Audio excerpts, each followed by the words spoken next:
You think that this is going to be the best day of your life. Paul Castellano is going to make you a main guy in the Mafia. But in reality, this is going to be the worst day of your life. You're going to kill some of your friends. Maybe you'll be killed and they will be the ones who kill you. Would you rather have a sit down with Adolf Hitler or Jesus Christ? Jesus Christ, for sure. Adolf Hitler, if I had any kind of knowledge of what he was doing, it's the minute I sat down with him, I would kill him.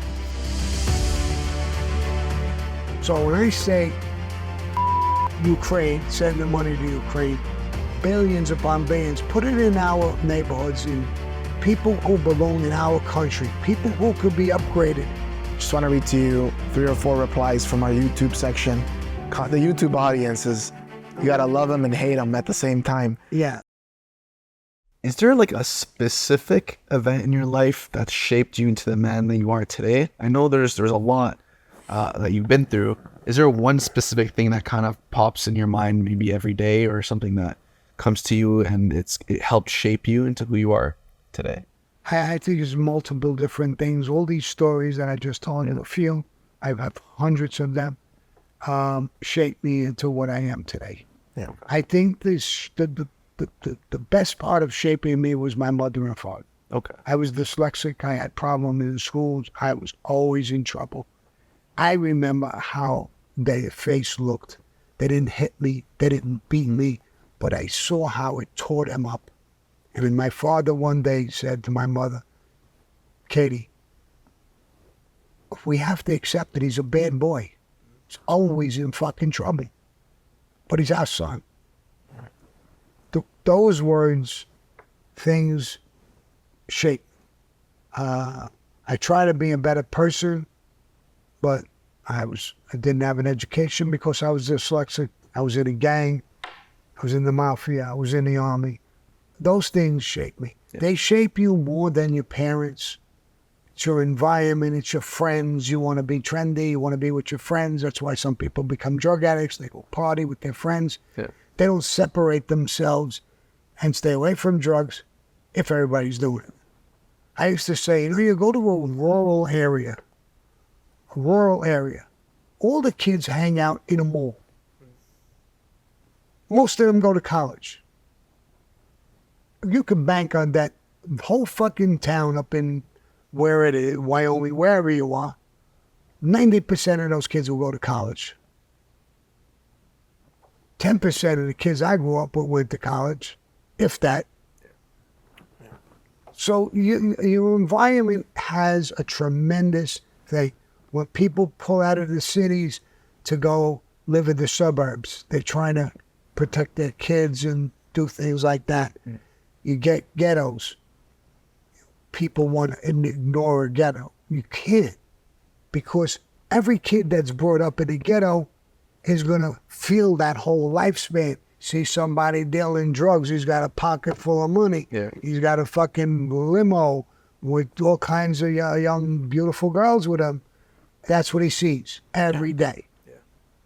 And the poverty, what do you expect this kid to be? It's true. It's what he's growing up with. So when I say, fuck Ukraine, send the money to Ukraine, billions upon billions, put it in our neighborhoods, in people who belong in our country, people who could be upgraded. We could stop those things. We could stop ghettos. We could stop a million things. Yeah. But they don't make money on that. There you go. Ukraine, they must be making wads of money. The president comes out and says, I'm going to give in Hawaii $700 per family. One-time payment. 4 people in the family. They can wipe their wrists. What are they going to do with $700? That's ridiculous. They lost everything: cars, house, clothes, their license, their drugs. Everything. What are they going to do with $700? And we're sending billions at the same exact time to Ukraine. But and they tell you, well, we have to help the people. You're not helping nobody with that. Yeah. You're creating a longer war. Yeah. And more people are dying. Yeah. And all your friends are getting rich. Yeah, of course, they won't get rich on all of these things. It's a whole other topic. And I know that too. I know schemes when I see a scheme. Yeah. But those people in Hawaii, and they're all Democrats in a way. I don't know how they're going to vote on this next election because what you did to them is disgusting. $700 per family. My God, I don't know how they. I hope they don't tax that money. That's the next thing. Because in Canada they tax this. It was called 𝐿𝐵, where during COVID they were giving the money, then they taxed it, and I was like, wait, so you gave after-tax dollars to people who needed the help, and now you're taxing it? You just created a scam on how to create more taxes on the tax money. You're double scam. You're double taxing. There's no end how you got. No. You're always going to come after that money. Yeah. To me, all these scams are so obvious. Yeah. I thought of them in the mob and growing up. You knew the scams. You recognized them. Not that I did them all, and we did a little bit, but not to this degree. We did have a little bit of a conscience. These people are fucking brutal. It's funny that we talked about this right now. So right now there's a lot of government involvement, right? In our cities and our streets. And, what I wanted to ask was, do you think that the streets are safer now? Or do you think the streets were safer before when the mob was, watching over the people and the communities? Here's my thoughts. I come from Bensonhurst, Brooklyn. I have family and friends there who were telling me, Sammy, you won't recognize it no more. No. And I see little news reports, there's riots, there's this, there's that. They're bringing in homeless people by the 𝐃𝐨𝐧'𝐿. All right? Go and ask that question in Brooklyn, New York. Same question. Do you think it's safer now or when the mob was there? I'll guarantee you 99.9% of the people will say, it was 10 times safer when the mob was here. Why? Because we thought this is our neighborhood. This is where our families are from. Our neighbors are from. The neighbors almost like family. They weren't family, but they were friends of the family. They were neighbor. You grew up with them. You grew up with their kids. So a child molester came into our neighborhood and we knew who he was, he would get killed. So there was no child molesters. Very, very small amount of rapes. We didn't accept that either. People knew there was going to be a consequence to come in this fucking Bensonhurst, Brooklyn, with these fucking gangsters. They're going to protect those people. Yeah. Even the ones they're not related to. They don't want you in their neighborhood. So we'll pick away and make money and whatever. I remember as a kid in the gang, I would be out 1 o'clock, 2 o'clock in the morning. Some lady on the 4th floor would yell, "Get the fuck home, go home," because we were loud. Yeah. We would get up, we would walk off the corner and go into the schoolyard. We didn't go home. To do that today, the same woman yelling down to kids today, they'll start shooting at her. Boom, boom, boom, they'll throw shots at her and she'll duck in. And will not get off the corner. Yeah. Look what they're doing with looting. Yeah, it's crazy. Fucking kids running in. They're so stupid. This is your own neighborhood. Yeah. Before you know it, Walmart or this place or that place is closing down and getting the fuck out. Yeah. You're hurting yourself. Yeah. They don't look at that. There's no structure. Yeah. They're not being taught structure. So back when the Mafia was there was structure. If you were a little too wild as a kid, you'd get a boot in your fucking ass that you would remember for a long time. And, calm your ass down. Yeah. There's kids stealing cars off driveways now. In our area, like our neighbors, and we're like in a suburban, like supposed to be really, the barrier to entry is a bit high, take your family there, you raise your family. They're stealing Escalades and cars and no problem. The other day, they couldn't start a Porsche. It was in not our neighbor, beside us, behind us, couldn't start the Porsche. They broke into the house to see if the key was at the front of the house. They just broke into the house. The father came down and the alarm went off, scared them away. Look what they're doing now. They want to get rid of cops. Yeah. How about you get rid of cops? We're talking right now. God forbid. You right now keel over and you're having a heart attack. You're turning blue. What would they tell Anna and Amina? Yeah. Go call a psychologist? No, I would say call a fucking cop. He's having a heart attack. Yeah. I'm not a doctor, so, and that's how I'm going to try to save you. Yeah. Or a woman is living alone, and some fucking guys are coming right up to the house. What does she do? if she don't call a cop and they want to take guns away, she better have a fucking gun. Yeah, I agree. So the stupidity that's coming out today is not for the people, and they don't see it. They're blind to it, and a lot of them feel like, well, what could I do? The only is I don't talk about revolutions because I think you'll lose. I think it's bullshit. It's worthless, and we'll die in the streets. It's not worth it. But get together and march. When Trump was the president, you see marches and things all over the place. Black Lives Matter. This other white group, there's kids, I forgot what that is, Antifa or something. Yeah, Antifa. Antifa, yeah. Yeah, Antifa. And they were beating up people, robbing people. Antifa. Yeah. And why did it just disappear? And now, the times are 10 times worse. Why is it, where's the marches? Where's anything? We got to get organized. Now, people, and they want to constantly use this race card. And why? I analyze that all the time, too. I got a lot of black friends. And the only thing is, when I go to the gym, I talk to some of them sometimes. They're in the same gym as me. And they want to keep us arguing. The worst thing for them is that we are getting along. They don't want unity. No. If the three of us are getting along and you're black and you're Hispanic and I'm white, they hate it. Yeah. They don't know how to deal with that. If blacks and Hispanic and white and Asian and start to get together, there's no controlling that. If you march on Washington with 1 million fucking plus people, the news media can't hide it. Yeah, exactly. Yeah. And they have a lot of things. The news media's on their side. Some people in Hollywood's on their side. They got a big powerhouse to drive all this. They're doing it all around the world. Yeah. And now you keep hearing the president and other people, well, there's a new world order. Wait up. What the fuck is a new world order? And every once in a while you hear them saying, the population has grown too much. We have to reduce the population, lower the number. My first question when you say that, if you ask me that, how? Are we going to kill people? Are we going to give them diseases? Are we going to give them vaccines? How are we going to kill these people? How are we going to reduce the population?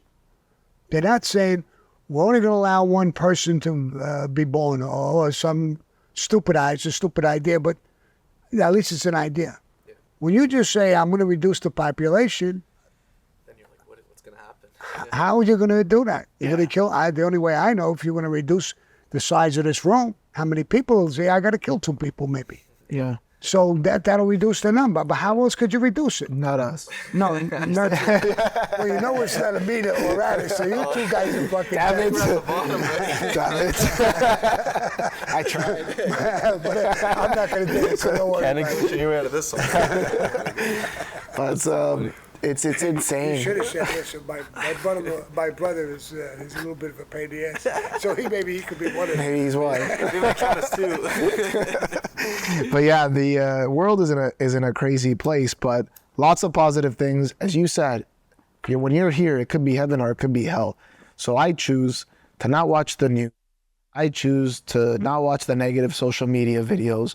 I choose to educate myself and be learned on some subject areas and just be the best version of myself I could be towards others and towards society. Best husband, be the best father. father. Exactly. Be the best brother. Be the best person you can be. Yeah. Live up to your word and make money, and this is a beautiful country. It could be. Yes. Or it could be hell. Yeah. There's no two ways about it. I mean, I look at the streets, the homeless, the this, the that. Yeah. It's hell for them. It's hell for some people in ghettos. Yeah. I mean, so it could be heaven and it could be hell. I would rather believe that there is a God and that this is heaven and this is hell. You make your choice. You do it. Yeah. You be you. When we were going to do this interview and you were asking me a few questions, I said, this is your interview. You be you. Ask me whatever the fuck you want, just about. And be you. Yeah. So we want to ask you, some kind of like rapid fire or would you rather question type of questions. And so the first one I have, sorry, did you want to say? No, go ahead. First one we have is, would you rather have the ability to go back in time, change one thing about your past, or would you rather have the ability to be able to take a glimpse into your future? You know, I would like to take a glimpse into my future. And you just fed into something that where I wanted to do. I wanted to do a small video where there's a young Sammy Gravano with a white shirt getting dressed. He's about to go get made. There's a gun on his table next to him, cup of coffee, and he's getting dressed. And in the shadows, there's me, the old Sammy, and saying, you think that this is going to be the best day of your life. 𝐃𝐨𝐧'𝐭 is going to make you a main guy in the Mafia. But in reality, this is going to be the worst day of your life. You're going to kill some of your friends. Maybe you'll be killed and they will be the ones who kill you. And talk to him. The two Sammys, the young Sammy and the old Sammy.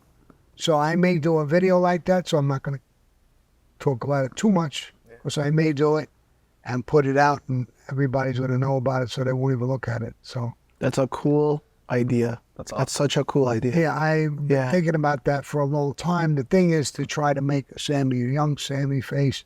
It's camera work. It's expensive to do. For sure. Yeah.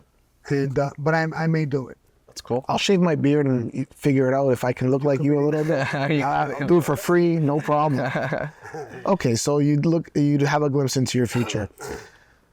Would you rather have a chance at a clean slate with society? You mentioned earlier, like now some of those Hollywood guys, like, you know, they don't care about your past life. And as you said, now you're working on legitimate things and it's actually harder for you because of the past life. So would you rather have a chance at a clean slate with society, no questions asked, or continue to share your story with all the experiences that you've had openly with the public?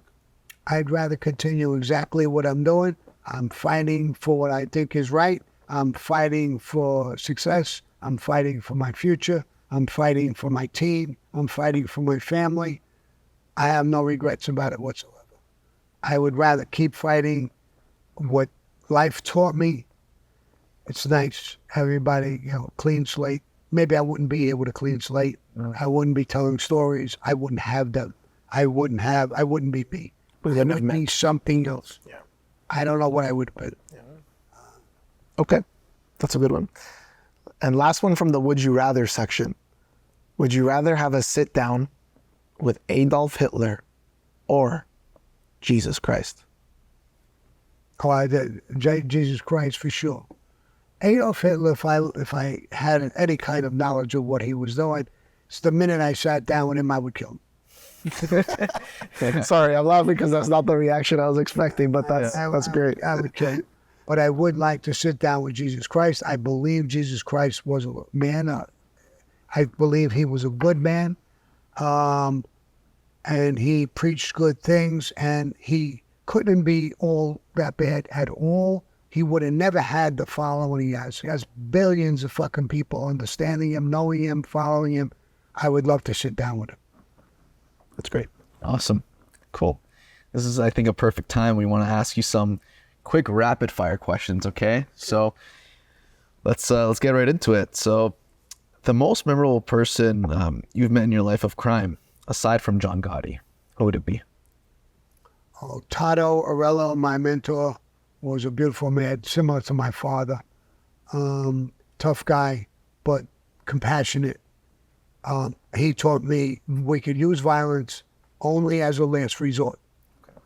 So he taught me a lot of beautiful lessons, and and then I had a good friend of mine who was like a big brother to me, Frankie 𝐃𝐨𝐿, and my crew. I loved every one of them, so there's a lot. Okay, awesome. And one word to describe your time in witness protection.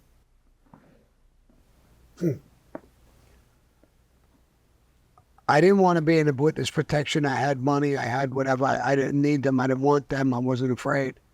When I got a call from one of the prosecutors, told me, Sammy, you got 5 years, 19 murders. The government treated you real good. They want you to go in the program. If you don't go in, you're going to make them look like shit. Give them something. I thought about it. And I called back. I says, okay, I'll talk to them. Okay. I'll give them 1 more year of my life in the witness protection program. I'll make them change my name. I'll do whatever they tell me to do. I'll be a good little boy. But in 1 year, I quit and I'm out. Yeah. I lasted 8 months in the program and I quit and left. Of course, some girl recognized me, knew who I was. They wanted to start over again. That's their rules. I said, no, fuck no. I owe you 4 more months, I'll give you. Or, well, then you'd have to quit. Then I quit. And I quit and I went to Arizona with my family. I gave them 8 months of the year, and I gave them a choice. I'll stay here. I'm not worried about the girl knows who I am. Doesn't matter. Didn't matter to me. So, cool. Sounds good. And too many fucking rules and regulations. Got it. Yeah. And can you name one thing that you miss about your old life? Maybe it could have been the parties or things like that. Can you name one? Well, one of them, when, I was young, I was good looking, had a big name, I had a lot of money, had a lot of broads. Okay. I miss that too. Okay, cool. My wife is not going to like this part. This is the ex-wife? Yes, this is the ex-wife. Okay. Let me tell you anything about my ex-wife. Yeah. She's going to get mad at me anyway. So one time, I did an interview about 1974, and I was having this little love affair. And she watched the video, and she says, yo, Sammy, we were married in 71. And I said, I know. She said, but we were married. I said, listen, babe, you ever hear law, statute of limitations? She said, yeah, I heard that.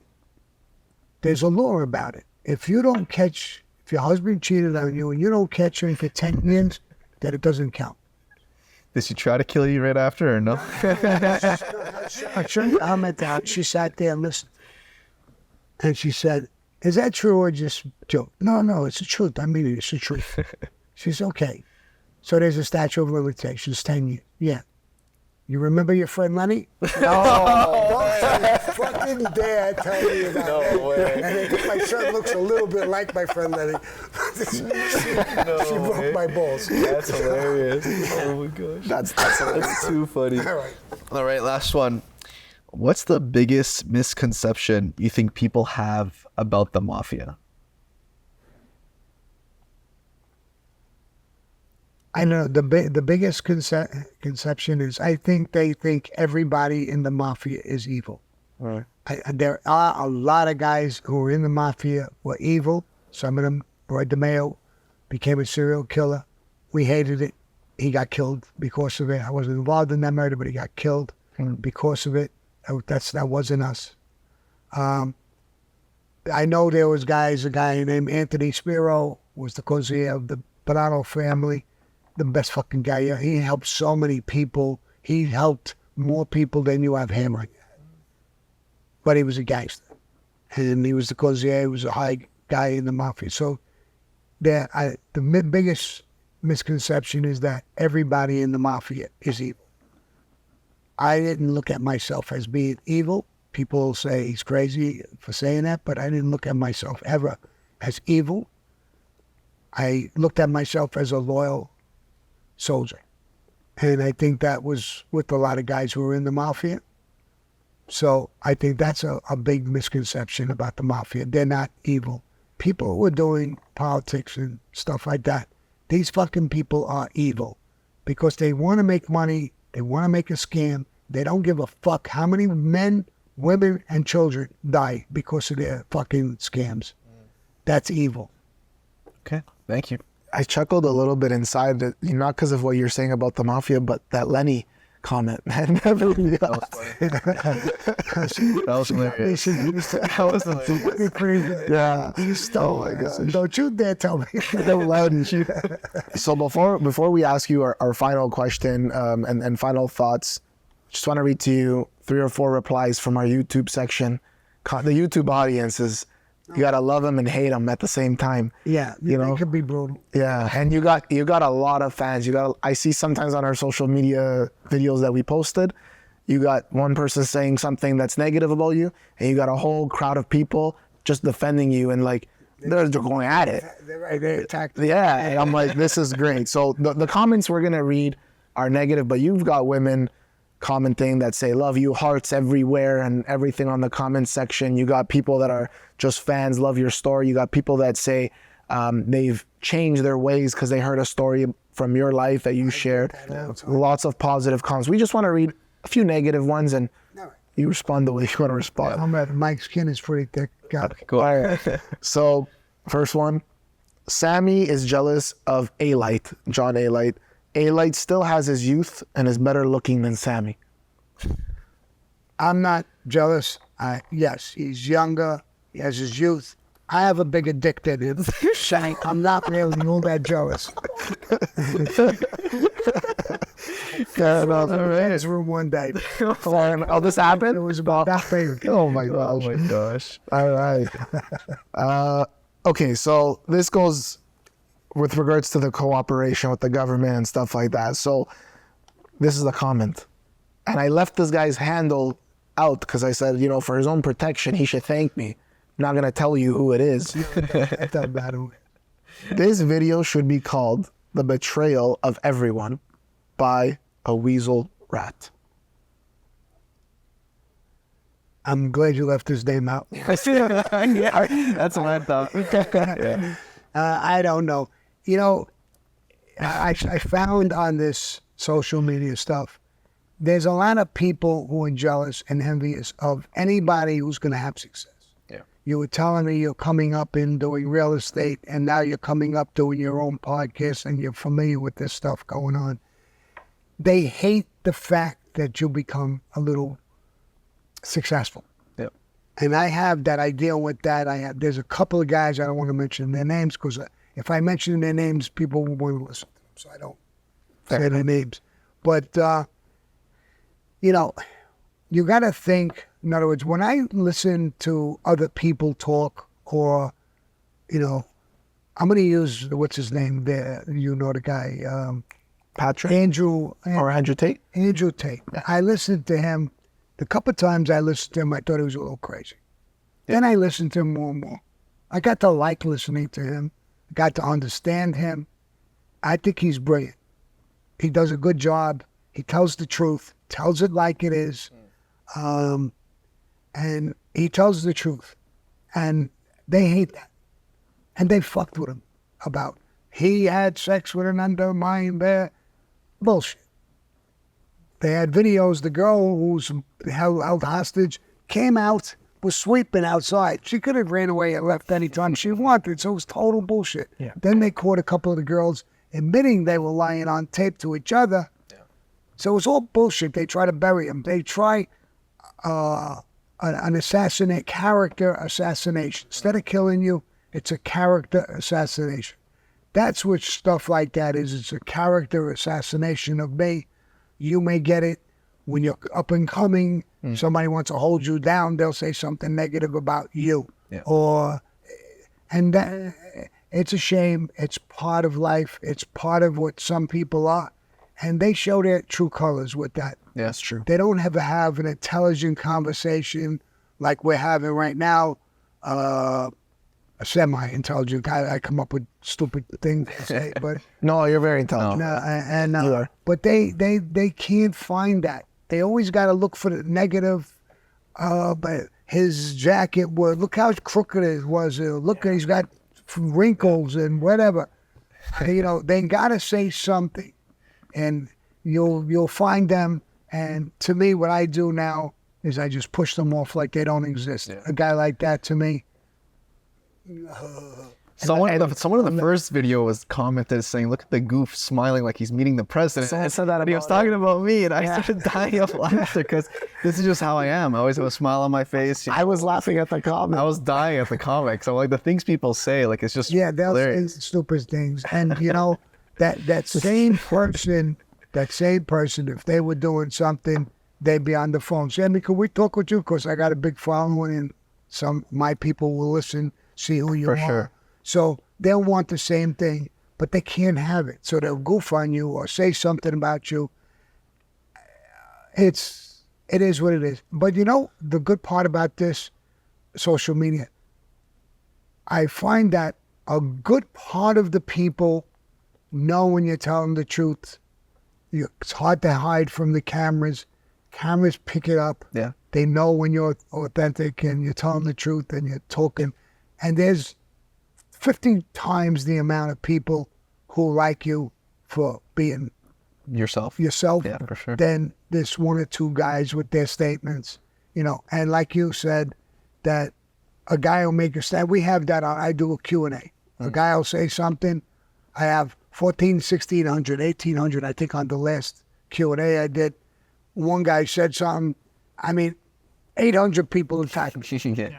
because they don't buy it. And I said to the girls, leave him on. They want to take his comment off. Leave him on. Don't you see what's happening? They see it, that he's a piece of shit. They're not attacking me, they're attacking him. Yeah. And they see it themselves. So that one person who said you're being goofy and you're smiling, now that's that person's, but guaranteed your whole following, and when they start seeing this video, they'll say, no, why shouldn't he smile? Why shouldn't he be human? But Yeah. what is this? What? He didn't go there to fight with Sammy, hit him with a pipe, shoot him.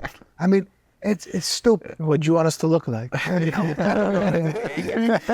Right. But you'll find that most of the people will love you more than the people who hate you. And it's two sides of the same And coin. if you got most of the people hate you, then quit. Go do That's it. something else. Yeah. Yeah. True. That Last it. one on the negative comments. There was, someone said, this a broken record. Sammy, you keep telling the same story over and over. Damn. You know, that's a sign, and I agree with you, that's a sign of someone who's telling the truth. It's hard to make up a story. I can't remember it. If I made it up, I won't remember it 3 days from now, 6 days from now, 3 months from now. When I'm lying, it's hard to remember a lie. For sure. I'm telling the truth, and I tell my stories. I say it, what it is, and how it is. It should impress you if you heard me tell the same story for the last 3.5 years. Either I'm a fucking genius, or I'm a tape recorder, or I whatever. So you must know it's the truth. Yeah. So if you're not interested in listening to the truth or hearing someone's story, it bores you, I bore you, go to somebody else. That's what they're saying to this guy in the comments. They're just like, Yeah. if you don't like it, then stop watching, right? Stop watching, go to somebody else, go to something else. I watch movies. Yeah. I put HBO on, Netflix, I watch this, I watch that. If I don't like the movie, I change the channel. Yeah. Or I shut it. And I'll do something else. I'll go in my conference room and smoke a cigar and have a cup of coffee or talk with somebody. Yeah. So there's always that option you have. Instead of sitting there and saying something negative, just watch something else. You know, I heard that. You know, I've seen, you know, I like Peaky Blinders was a movie. I love the movie. I'm going to give it a boost. Peaky Blinders was one of the best movies I ever saw. They're going to do a movie about me. I would love to have that kid, what's his name? Cillian Murphy, to play me. And I've talked with some of the other people I'm dealing with and told this is it's going to be hard. He's, you know, high profile right now. It's going to be, number one, very expensive. Number two, he's probably busy. You're not going to get him that easy. Mm. So I watched Peaky Blinders 3 times. Now, there's a lot of episodes. Each episode is 50-something minutes, almost an hour. You got to do it for weeks. Yeah. I watched it 3 times. I love it. I love him as far as acting. I think I was telling you guys I would love to sit down with Joe Rogan. Yeah. One, he's got a huge fucking following, 13, 14 million, whatever it is. Big numbers. And it would help my podcast. Maybe I get some of those people to listen to me. 1. 2, I like him. He's really straightforward, honest, don't bullshit. I have a tremendous respect for the guy. So I got 2 reasons why I would like to sit down. Try to steal some of his audience a little bit. And you like him. And I like him. Yeah. So But if I didn't like him, I wouldn't care if he didn't want to talk to me or didn't want to do anything, and I would listen to him or not listen to him for whatever he says. But I never really send a remark, well, I heard him say that before. If I heard him and it was the second time, I enjoyed it twice, or I changed it. I heard that story and I would go to another one, but I would still go back to it. Exactly. I feel like if somebody had like an unlimited amount of stories and it was never the same and it was always something new, then you kind of got to draw the line and be like, how many different stories can someone have, right, eventually? So, of course, the same story is going to come out because that's the truth. That's just what happened. Right. Now, So it's here's not- what I'm going to tell you. Yeah. Also, because we're doing a reboot, a thing of my podcast, the whole thing. Now, I started the Our Thing podcast with James Carroll in August of 2020. So this last August that just passed, it's a little over 3 years. Now, a lot of my audience's stuff said, Sammy, when we did that, you forgot this, or you forgot the name of the place, or the, and they're actually making me remember, and they're right. And I'm hearing stories when I did this story with Anthony Ruggiero, Reggiano,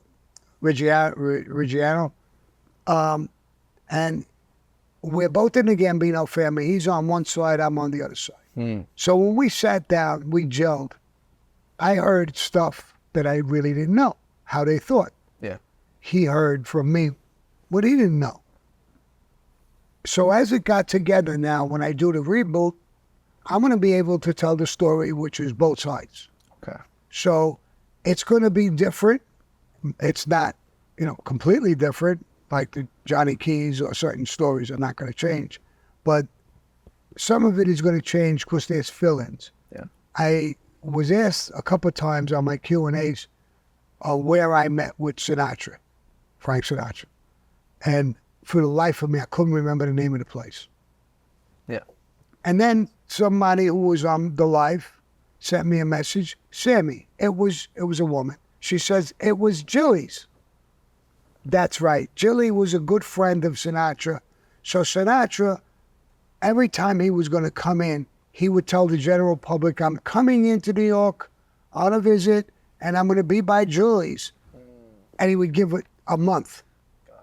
So every day in Julie's, it was jam-packed, hoping that Sinatra, they could bunk into him.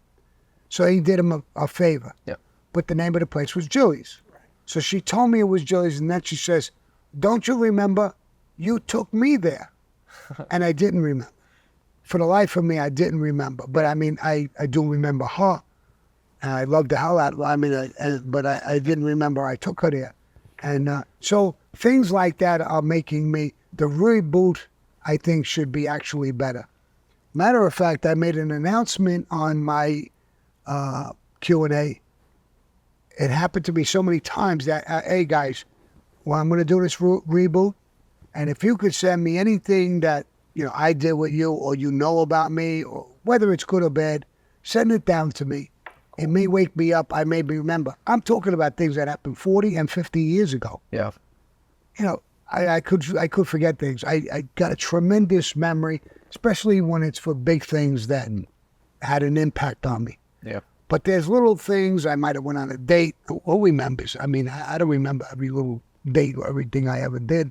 So, and I'm going to hopefully do the reboot, and it'll be the same, but with a lot more stories, a lot better. And so we'll see how that thing goes as well.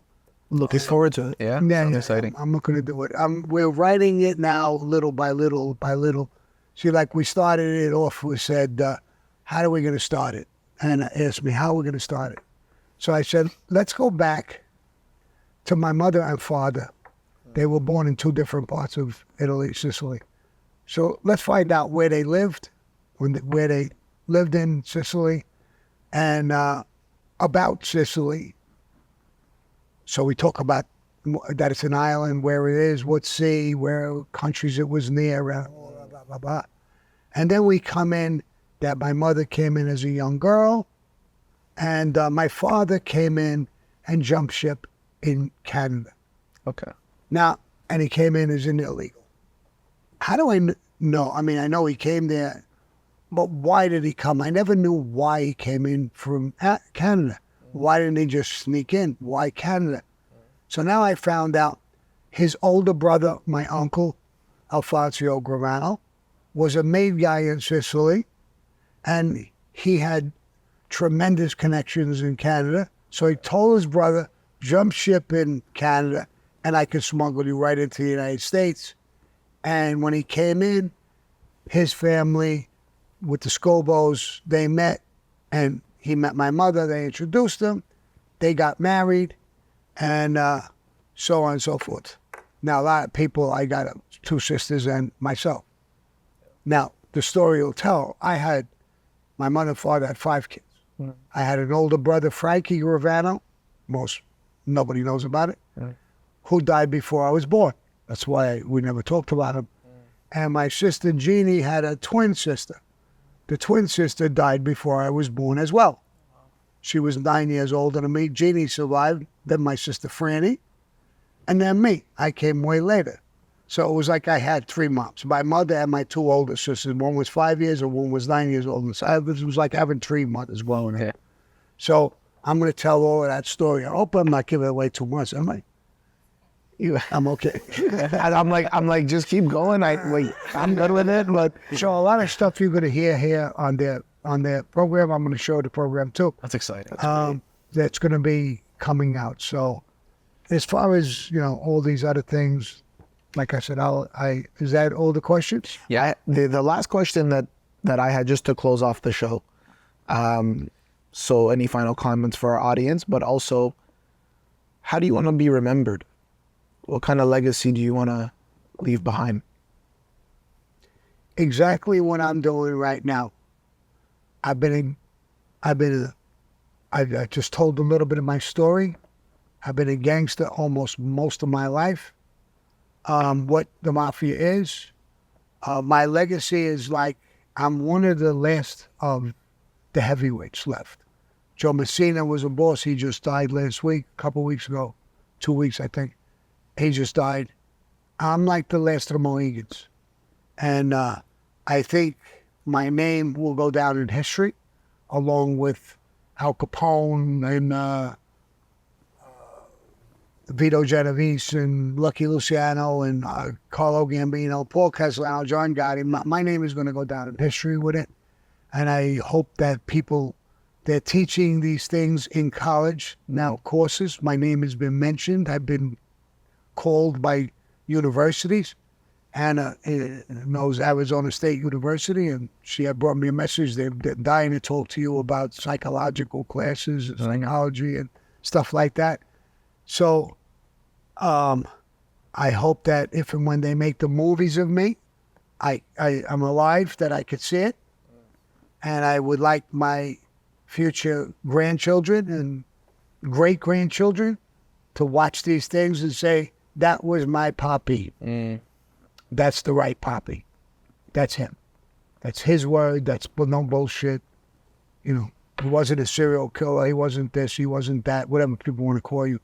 That the right stories come out, and that I work on all of that. And that's how I would like to be remembered, of the bad things I've done and the good things I've done. We just seem to talk about the bad things. We never talk about the good things. And there's a lot of good things I think I did.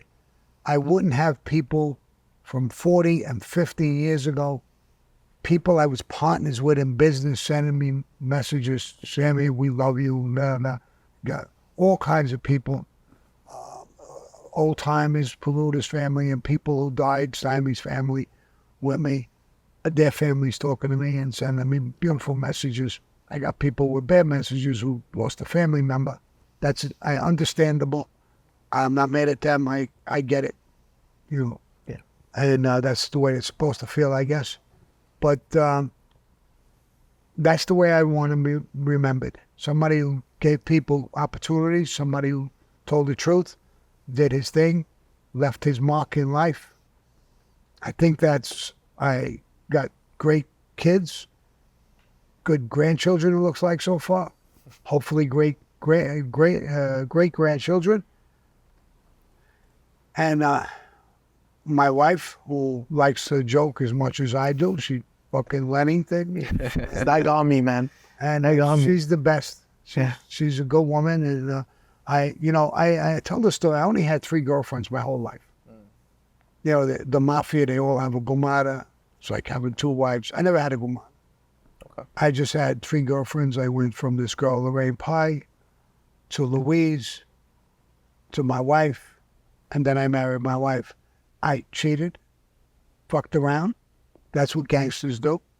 But I never had, like in the picture Goodfellas, where they got the girlfriends and the gumada, they have leading their double life. I never left the double life. I'm going to tell you another quick story about this. Yeah. Is that, I would tell a woman that I liked and I wanted to hang out with and have sex.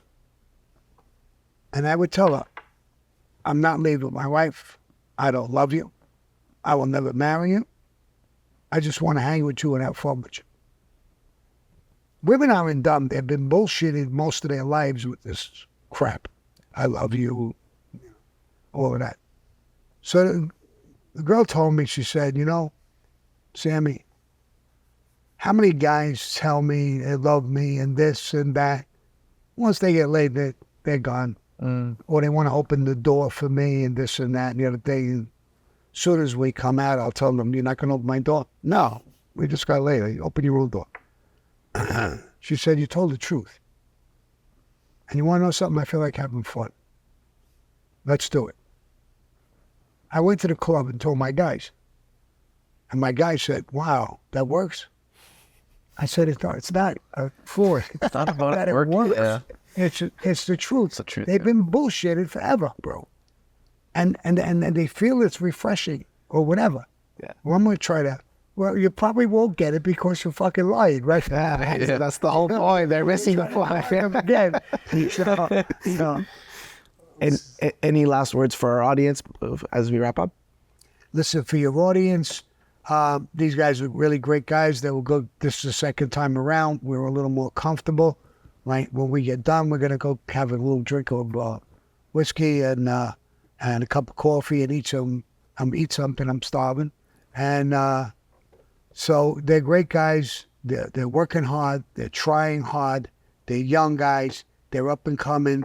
Watch them. Even all my people, I'm going to show it. They're great guys. They're from Canada.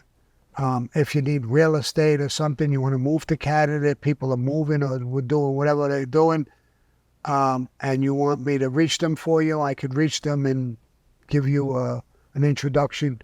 Anyway, I could help you guys and your followers. I have a lot of followers actually from Canada. I think the world of them. They're good people, the ones that, send me messages and stuff. So all you guys too, they're in Canada. They're your neighbor. They're doing real estate. They watch their podcast, up and coming guys. And I know they're working on getting interviews with maybe Patrick Bet-David or